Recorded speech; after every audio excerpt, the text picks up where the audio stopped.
Sabrina. And I'm Layla. Welcome back to our channel, Elementary My Dear, where we make nutrition science easy for you to digest. Today we're doing a deep dive into the infamous show, The Biggest Loser. Make sure you hit that subscribe button so you never miss one of our videos. Have you ever watched The Biggest Loser? I have watched a lot of The Biggest Loser. When the first kind of iteration of it was on TV, my mom and I used to watch it together. That's so funny. I never actually watched it, but I would see the commercials on for it, and it was, I don't know, it seemed kind of cruel. Oh, no, it definitely was very cruel. Just watching it, like the way that the coaches spoke to the people on the show, the amount of exercise they had these people do to go from like basically doing nothing to like having to climb in like 40-degree weather up a mountain and all these different things. It was insane. And just from like seeing clips of it and commercials and hearing a lot about it, I feel like a lot of the way the coaches communicate with the participants, it seems to go against kind of like the things that we're taught in school about how to motivate people from a long-term perspective. And I think Jillian Michaels, who's like one of the coaches on the show, she got a lot of flack recently for some of the things that she said just outside of the show, and also for the way she treated people on that show. I think like some people truly believe in like the tough love philosophy, and perhaps it's appropriate in some contexts. I'm not really sure. I feel like though, to put it on TV in front of like everyone, I feel like we kind of have this thing of like, if you're fat, it's your own fault, and you need to be punished for it because you're just lazy, and so we're gonna put it on TV and have you being abused, and everyone can watch and laugh at you. It's interesting what we as humans are entertained by. I mean, to be fair, I used to watch like America's Next Top Model and stuff, so I'm not like shaming anyone that's watched the show. Reality TV? Yeah, exactly. In like the early 2000s, that was a whole experience. So anyway, we kind of been rambling about The Biggest Loser show, but we haven't really talked about what it actually is for anyone that maybe has never heard of it. So it's basically like a 30-week-long competition. It's been on the air for like 10 years. Yeah, I think it's recently revamped and like re-put into the world, and people had some kind of like, there's a lot of backlash when it got like reintroduced again recently. Yeah, because it was on NBC for a while, and then now it's on a different network, it seems like. And it's basically all the participants, they're, overweight or obese, and they go through a 30-week-long competition. And basically the goal is to lose the most amount of weight. So in the beginning of the show, they're kind of like put in teams of 3, and they weigh them in the beginning, and they weigh them every week after, and they go through all of these like challenges and like temptations and stuff. And during the weekly weigh-ins, basically the team that's lost the least amount of weight, as like a percentage of the total amount of weight lost, someone in that team is gonna get eliminated. Which, like, I feel like, let's say their methodologies were good, appropriate methodologies to help people lose weight and not at all abusive.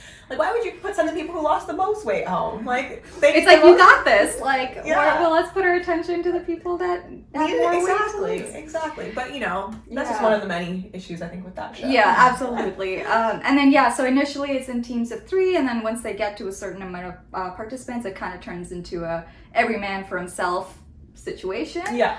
In terms of weight loss regimen, it's like severe caloric restriction, up to 6 hours of strenuous exercise a day. Strenuous exercise. And I think they used to like do things where like once they had like lost a certain amount of weight, they'd like give them like backpacks filled with like weight and be like, this is how heavy you used to be, now go climb this mountain or whatever. I don't know. Like, they had some really strenuous things. Yeah, you hear about that, and I'm like, I don't know if it's representative. Like, do you think it is representative? Like, if you have 10 pounds versus being 10 pounds smaller and carrying 10 pounds, I feel like it's not the same thing. Because it's about weight distribution too, right? The competition is so intense that participants are actually required to certify that they're in excellent physical, mental, psychological, and emotional health. Which is very interesting because I feel like after however many weeks on that show, some of those, you're gonna be beaten down. You're gonna be beaten down. You're not gonna be an excellent any of those. Yeah. It's crazy because participants lose like about 10 pounds a week while on the show. Sometimes more. Yeah, especially in the earlier weeks, it could be 20, 30 pounds a week, and generally like the medical guidelines are 1 to 2 pounds a week is like kind of considered the healthy way to lose weight. Yeah, these people are going through quite an extreme change in their like habits, very extreme change in eating and diet, very extreme change in exercise. And, you know, these kind of like changes aren't really sustained or achievable for a lot of people. Like a lot of people can't work and then devote another 6 hours a day to exercising and then like however long to cooking like these really healthy meals.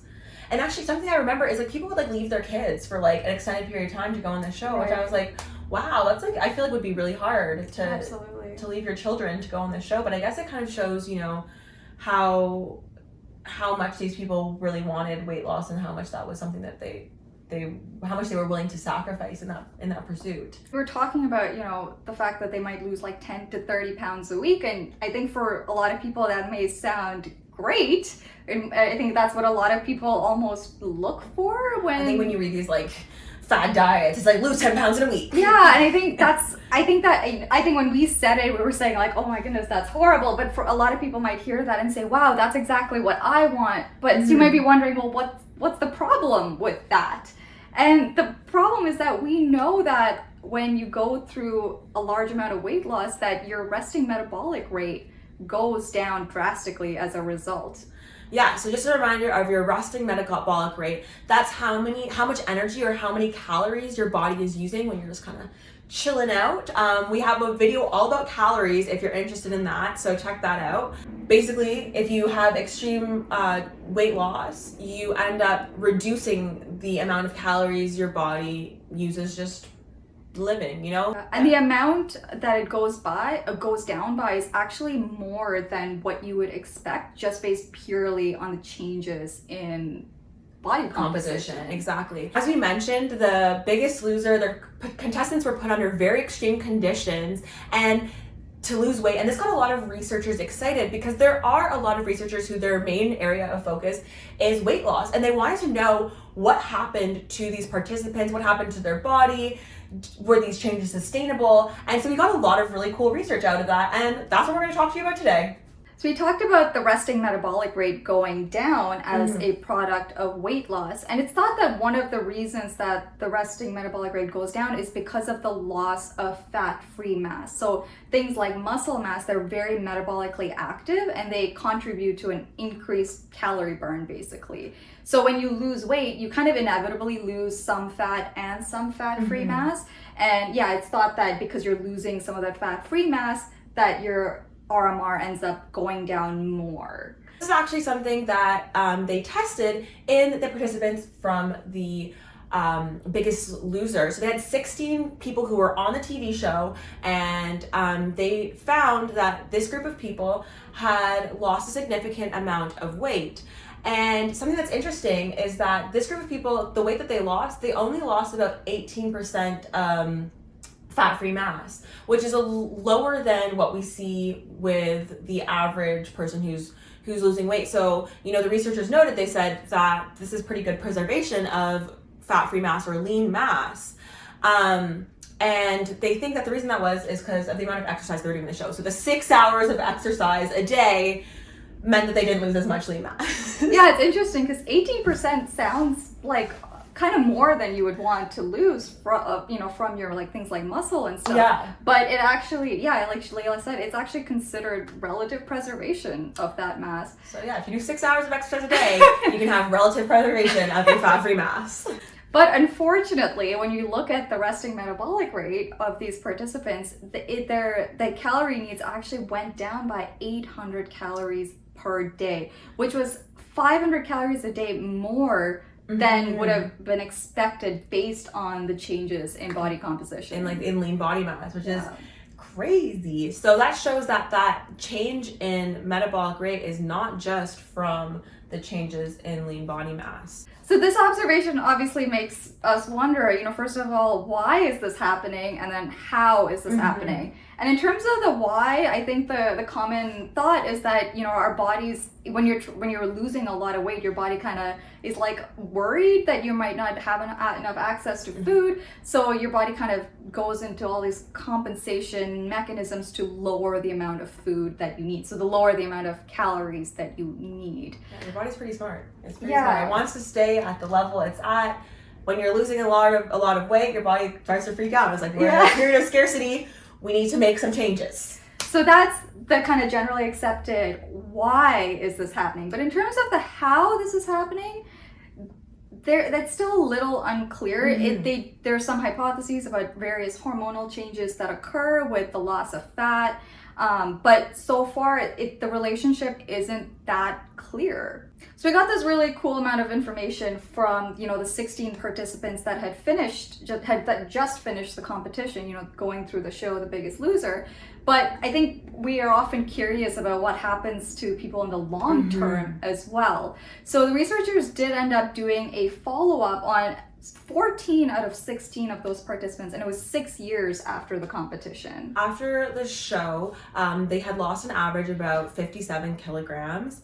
And so after that 6 years, they wanted to see how well people were able to keep that weight off. At the end of the 30 weeks of the competition, the participants had lost an average of 58 kilograms, which is quite a bit of weight. I think that in pounds would be just under 130. Yeah, which is a lot of weight to lose in a 30-week period. That's like less than a year. In this study, they wanted to see how well people kept the weight off after 6 years.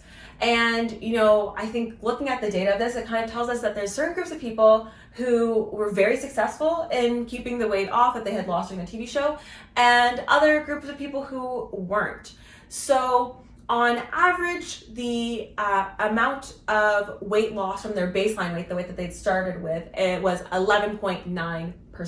5 out of those 14% actually were within 1% of their baseline or more. So what they had started off with at the beginning of the competition. So the total energy expenditure, so that includes the RMR, physical activity, the calories that you burn through eating, all of that stuff. The total energy expenditure at the end of the 30 weeks was lower than their baseline, even though their physical activity was way higher. At the end of the 6 years, they saw that the total energy expenditure had increased since the end of the show, but not back to the levels of baseline, even though their physical activity was higher than when they had first started. So they also measured their resting metabolic rate. And interestingly, with these 14 participants, when they had started the competition, their RMR was about 2,600 calories a day.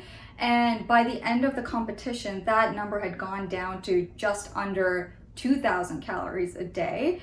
And weirdly enough, 6 years later, even though a lot of them had gained a significant amount of weight, their RMR actually continued to decrease to about 1,900 calories a day. And from a statistical perspective, this difference wasn't considered significantly different, like where they are now versus 6 years ago.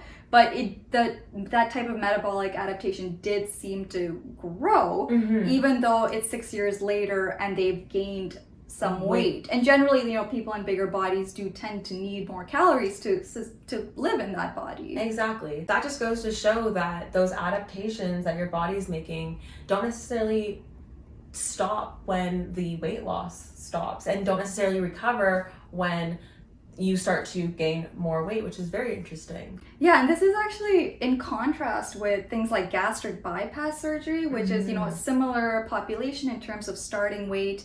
And after the surgery, even though they, continue to lose weight over the year, by the 1 year mark, we don't see that same level, like detectable metabolic adaptation in those populations. And yeah, I really wonder why that is.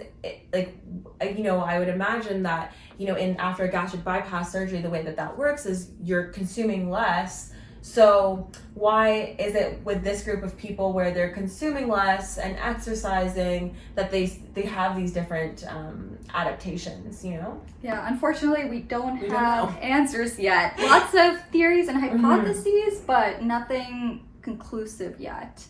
Yeah, and I think that study that we just talked about really highlights the way that people respond differently to weight loss, and why some people are very successful and some people aren't, and we actually don't know the reason why that is either. So, that's why it's really important to have that individualized approach with people. It is worth noting, I think with this particular competition and the participants that were involved in the competition, you know, where they started off with and the manner in which they lost the weight, that may not be representative of, you know, the typical person that wants to lose weight. And kind of like research that has been done on, you know, maybe less extreme weight loss, that persistent metabolic adaptation or that persistent extremely lower RMR it's not as clear that that's the case. So that's something to keep in mind. And these studies also, you know, because they were done on participants of the show, there was no real control group in the show either. And also, it was such like a small group of people that were being studied. And I know it's obviously because the number of people that they could actually select was a small group, but it does give us some good insight into the effects of an extreme weight loss of, you know, over 100 pounds over such a short period of time, what that does to the body and how your body adapts and responds. I think one of the things that struck me the most is that actually more than half the participants managed to stay within 10% of their lost weight. I mean, that's a much higher success rate than in most situations, actually, which is really surprising to me. I'd love to hear what made them different. I would really love to hear that, and you know, what maybe behaviors they were able to stick with, to have them be able to stick within that 10% range of such a major weight loss after 6 years. So I think in our world that's like really obsessed with weight loss, this study was super interesting, and I think it appealed to a lot of people because it was, you know, it's a mainstream TV show, so it's very interesting to hear about what happened to these participants 6 years after. Yeah, especially on what a wild show the Biggest Loser was. And you know, as Rubina mentioned, the people who are on the show and the kind of weight loss they undergo aren't necessarily representative of most people, but it does give us some useful information about the human body. Be sure to like, comment, and subscribe, hit the notification bell so you never miss one of our videos, and follow us on our Instagram and our TikTok. Thank you for watching. Bye.